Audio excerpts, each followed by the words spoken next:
हर रोज जंगलों की धरती खून से लाल होती है। कभी कोई आदिवासी मरता है तो कभी कोई सैनिक। लेकिन दुख की बात यह है कि मरने वाला जवान दोनों ही तरफ मजदूर किसान का बेटा ही होता है। छत्तीसगढ़ के जंगलों में 3 अप्रैल को माओवादियों व अर्धसैनिक बल के बीच भीषण संघर्ष हुआ। इस संघर्ष में अर्धसैनिक बल व पुलिस के 23 सैनिकों के मरने की खबर आ रही है। एक सैनिक अभी भी माओवादियों के कब्जे में है।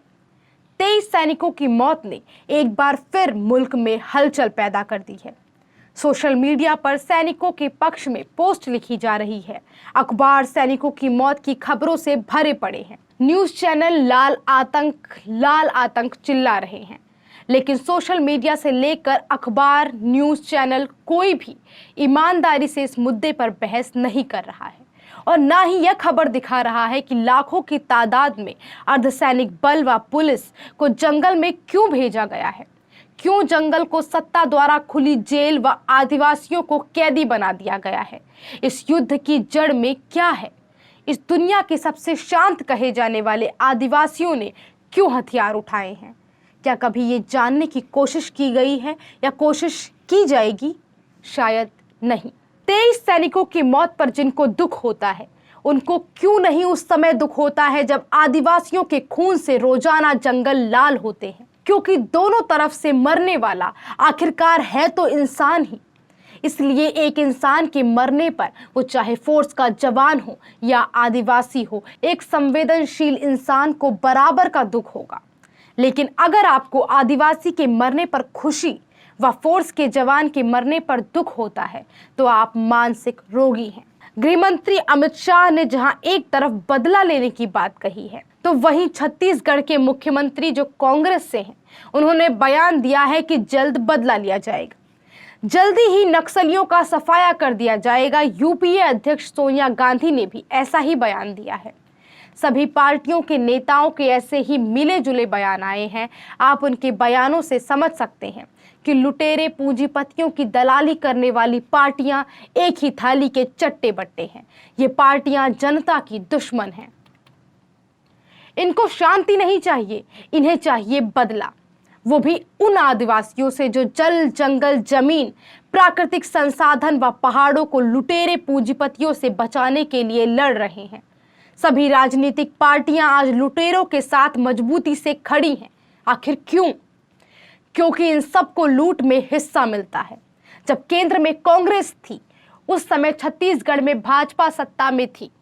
अब ठीक इसके विपरीत भाजपा केंद्र में है तो कांग्रेस राज्य की सत्ता में विराजमान है।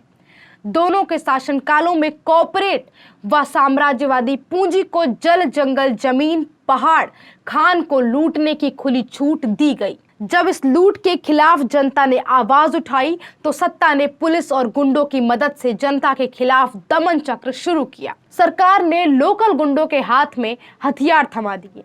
इन हथियारबंद गुंडों ने सैकड़ों गांवों को जला दिया, हजारों महिलाओं का बलात्कार किया, कत्लेआम का नंगा नाच किया। इन गुंडों को सरकार का सरकारी समर्थन मिला हुआ था। पुलिस गुंडों के साथ नंगे नाच में शामिल थी। इन सलवा जुडूम के गुंडों का काम कॉर्पोरेट के लिए जमीन खाली करवाना था।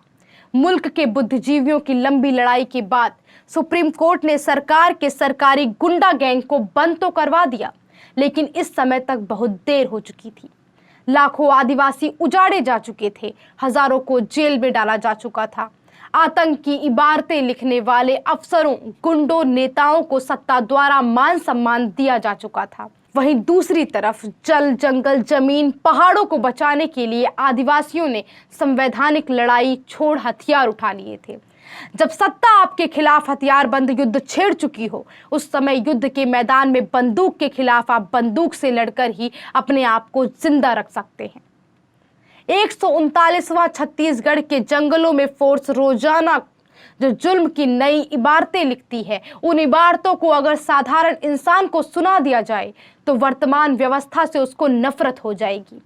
आदिवासी महिलाओं से बलात्कार करना तो जैसे फोर्स का जन्मसिद्ध अधिकार है, फेक एनकाउंटर तो फोर्स वहां ऐसे करती है जैसे पुतले को मारने का अभ्यास कर रही हो। फोर्स द्वारा 24 आदिवासियों को लाइन में खड़ा करके गोलियों से छलनी करने की खबर ने बरतानिया हुकूमत की यादें ताजा कर दी थी।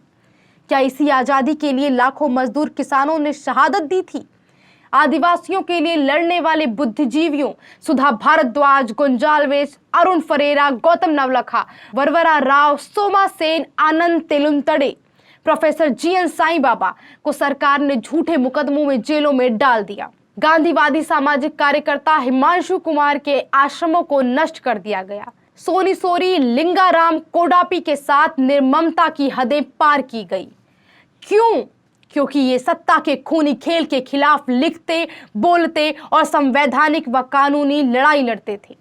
छत्तीसगढ़ से पिछले दिनों ही सकारात्मक खबर आई थी। कुछ बुद्धिजीवी पत्रकार प्रयास कर रहे हैं शांति वार्ता के लिए, लेकिन सरकार जो कभी भी शांति वार्ता चाहती ही नहीं है, क्योंकि शांति आएगी तो सत्ता के आकाओं की लूट बंद हो जाएगी। लूट बंद हो गई तो पार्टियों को मिलने वाली दलाली बंद हो जाएगी। इसलिए सरकार ने शांति वार्ता की तरफ बढ़ने की बजाय 2000 सैनिकों की टुकड़ी माओवादियों के सफाई के लिए जंगल में सर्च ऑपरेशन के लिए भेज दी। सैनिक सर्च ऑपरेशन पर थे, मुठभेड़ हुई जिसमें 23 सैनिक मारे गए। फोर्स जिसके जवान कॉर्पोरेट व साम्राज्यवादी पूंजी की सेवा करते हुए मर रहे हैं, उनको इस मुद्दे की जड़ में जाना चाहिए। लेकिन फोर्स भी मुख्य समस्या की जड़ में नहीं जाना चाहती, क्योंकि अफसरों का मोटा कमीशन पूंजीपतियों से मिलता है। 600 अरब की मोटी धनराशि हर साल नक्सल उन्मूलन के नाम पर छत्तीसगढ़ के 8 जिलों को मिलती है, उसमें इन सब का हिस्सा है। वैसे भी फोर्स का वेतन सरकार देती है, तो समस्या की जड़ में जाना मतलब सरकार के खिलाफ जाना है। मेन स्ट्रीम मीडिया वर्तमान का गोदी मीडिया पूंजीपति लुटेरों का ही है, इसलिए वो समस्या की जड़ में जाएगा सोचना ही मूर्खता है। समस्या की जड़ में जाने का काम मेहनतकश जनता का है, उन सैनिकों के परिवारों का है जिनके बच्चे मारे जा रहे हैं, किसान मजदूर का है, लेकिन वो सब भी गोदी मीडिया से संचालित है। जो मीडिया ने बोला वो सच मानकर आगे बढ़ गए। इसलिए सबसे पहले तो जनता को सच जानना चाहिए कि जंगल क्यों सुलग रहे हैं, फौजी बूटी जंगलों की शांति को क्यों भंग कर रहे हैं। संशोधनवादी कॉमरेड भी हिंसा हिंसा चिल्ला रहे हैं। आदिवासी जो लूट के खिलाफ जल जंगल जमीन को बचाने के लिए कॉर्पोरेट पूंजी से लड़ रहे हैं, लेकिन सत्ता कॉर्पोरेट पूंजी की दलाली खाकर लूट को जारी रखने के लिए फोर्स को तैनात करती है। इसलिए जंगल में एक युद्ध चला हुआ है। हर रोज जंगलों की धरती खून से लाल होती है। कभी आदिवासी मरता है तो कभी सैनिक मरता है, लेकिन मरने वाला जवान दोनों ही तरफ मजदूर और किसान का बेटा ही होता है। भारत की कम्युनिस्ट पार्टी ने इस मुठभेड़ के बाद एक प्रेस नोट जारी कर मरने वाले सैनिकों के परिवार के प्रति दुख व संवेदनाएं जारी की हैं। लिखा है, हम कम्युनिस्ट हैं, इसलिए किसी भी इंसान की मौत का हमको दुख होता है, पर व्यापक जनता के हित में लड़ाई अनिवार्य है। हम दुनिया में प्यार, मोहब्बत, शांति और समानता का समाज चाहते हैं। हमारी लड़ाई पुलिस के जवानों से नहीं है। पुलिस में भर्ती जवान आम शोषित जनता का ही हिस्सा है। दुश्मन वर्ग की तरफ से उनका हथियार बनकर जब पुलिस या अर्धसैनिक बल के रूप में ये जवान हमला करने आते हैं, तो मजबूरन हमको इनसे लड़ना पड़ता है। देश के विभिन्न राज्यों के जवानों की इस लड़ाई में मृत्यु हुई है। हमारी संवेदनाएं उनके परिवारों से हैं, पर यह ही वो समय है सोचने का कि हम किसके साथ हैं, जनता की लड़ाई के साथ या लुटेरे सत्ताधारी वर्ग के साथ। हमारी आप सबसे अपील है कि आप अपने बच्चों को बलि का बकरा बनाने के लिए पुलिस में मत भेजें। अगर आपको जंगल में शांति चाहिए तो आपको सत्ता के सामने बोलकर, लिखकर या जुलूस निकालकर आवाज उठानी होगी।